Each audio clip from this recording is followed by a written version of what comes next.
Hey moms, and welcome back to Mom Madness, Game 3.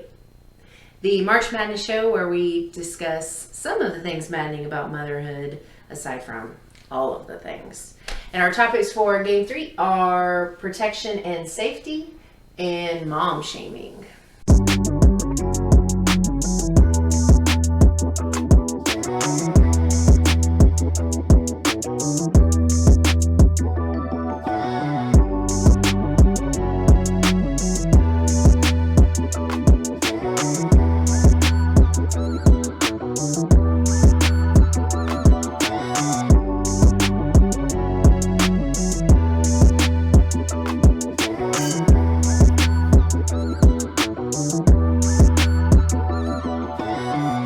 And a refresher on the rules of the game. We are each going to have 4 minutes to talk about our topic.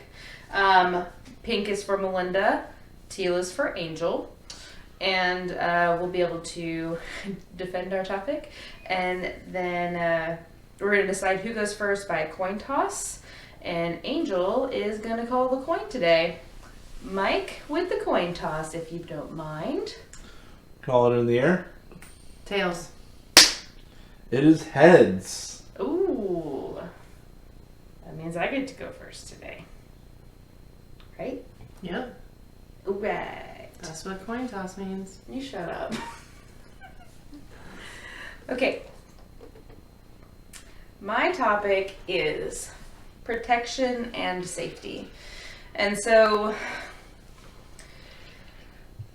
one of the things that's maddening about protection and safety is the ability to be able to protect your children.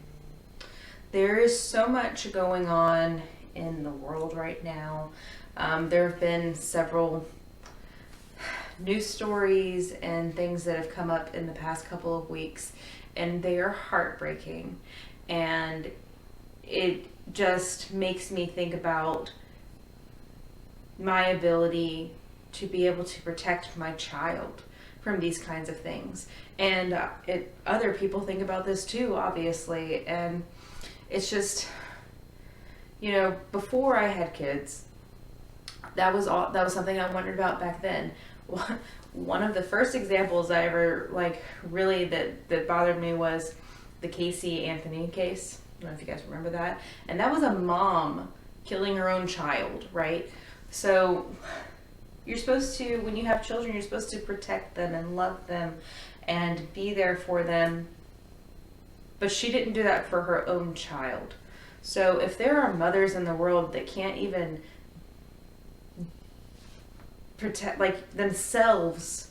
their children from themselves, how am I supposed to one day be able to protect my child from other people? It's something that our children should never have to question if they're going to be safe, right? And hopefully they never will. Hopefully our children will not ever have to question that or have that come into their minds, because that's what we do as parents. We go above and beyond to make our children feel loved and feel safe and like they are in a safe world, even though we know that it's not. But like this little girl who was killed in South Carolina, she was playing in her front yard after she got off the school bus. If our kids can't play in their own front yard, it's maddening. It's maddening to think about the type of people who are in this world that want to hurt children, that want to take them, that want to do bad things to them or kill them. I don't understand how anybody could do that. I don't understand how those kind of thoughts or feelings can even come into somebody's mind to want to hurt an innocent child who has done nothing except for live their lives and be a child. We shouldn't have to watch our children be hurt, or nobody should have to bury their child, but it happens all the time. And it's it's very upsetting and it's frustrating and it's so maddening that we have to even think about those types of things, about that we can't let our children go outside and play. And I will never let my daughter play in the front yard by herself, ever. Like, we will have a backyard. If we're outside, if she's in the front yard, I'll be with her. But it's just, it can happen anywhere, at the mall, in your front yard. It's just, it's very maddening that that's even something that we have to think about as moms and parents.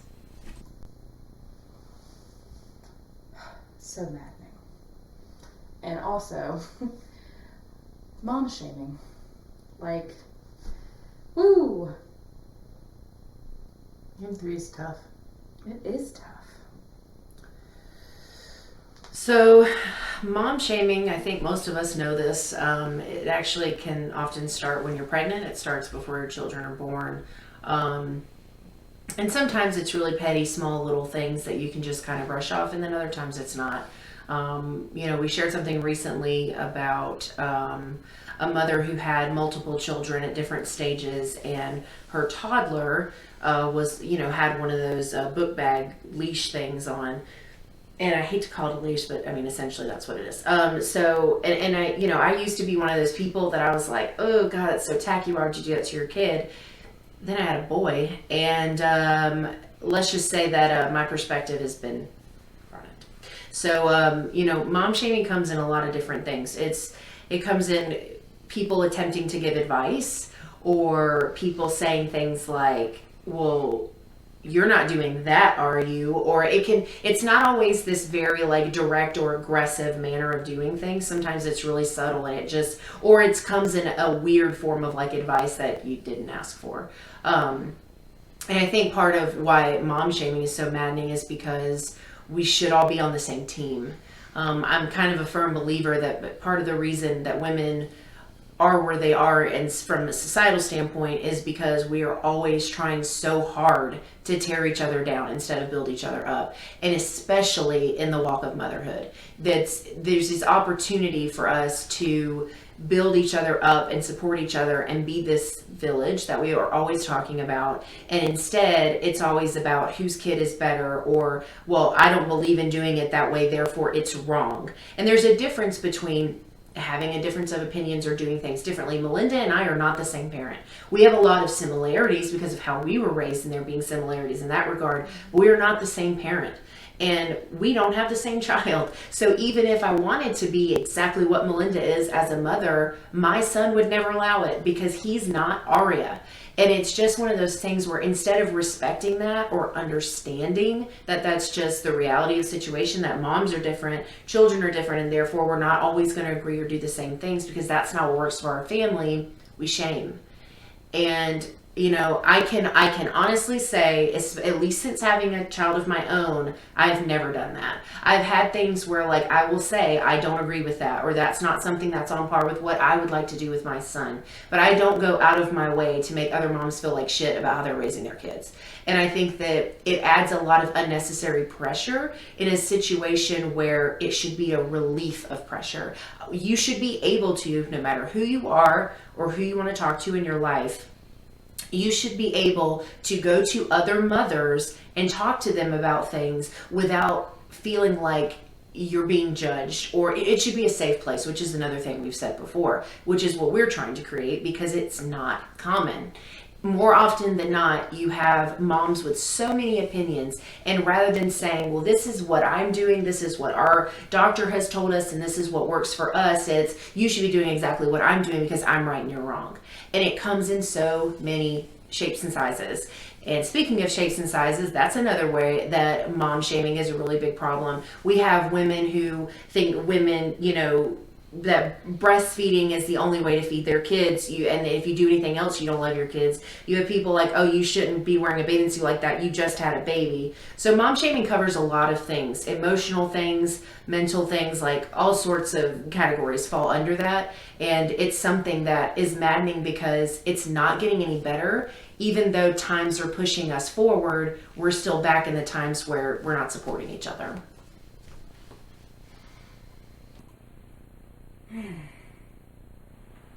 this is a heavy game. Like, it's a super heavy game. Yeah. On the topic of mom shaming, let's go back to my pregnancy.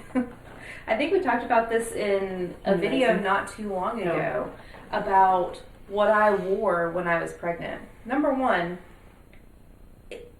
it's not your business. Like, it's you don't need to say anything to me about what I'm wearing while I'm pregnant, because obviously I'm wearing what's comfortable for me, and that included 3-inch platform wedges because I have high arches on my feet, and flat shoes made my feet swell. So it made me so angry that multiple people said, you can't wear high heels when you're pregnant. You shouldn't be wearing those shoes. Now, doctors and all the mommy books and stuff do say to be careful when you're wearing heels when you're pregnant, because your joints get loose and your balance, your equilibrium changes. Your center of gravity literally moves. Yeah. I did not have issues with that when I was pregnant. Maybe I'm one of the lucky ones. I don't know. That wasn't an issue for me. Those 3-inch wedges are what I needed to be comfortable during my pregnancy. You know, and multiple times. And I would tell them, I'd be like, well, they're comfortable.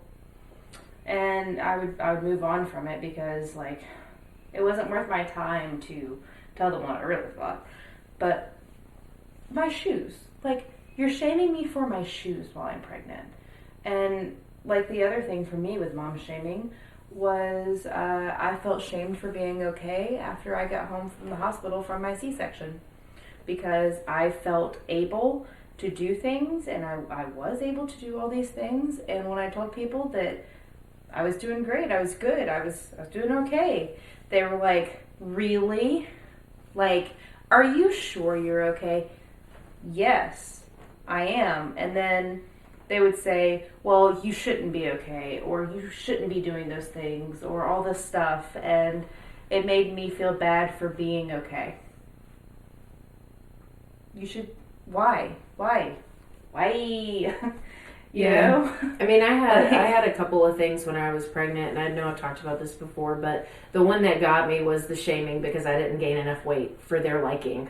You know, I wasn't like, from a mom who had children. Yes, a bunch of kids. Like, or a woman who had children. Yeah. Like, it's weird. And I think the part that sucks the most is seeing what other moms go through, because it's not that I haven't had things happen or be said, because I have, but like, I'm the type of person that I'll tell somebody, like, shut the fuck up. Like, I don't care. But there are not every mom is like that. And then some moms, it's people very close to them. It's people they have to listen to all the time.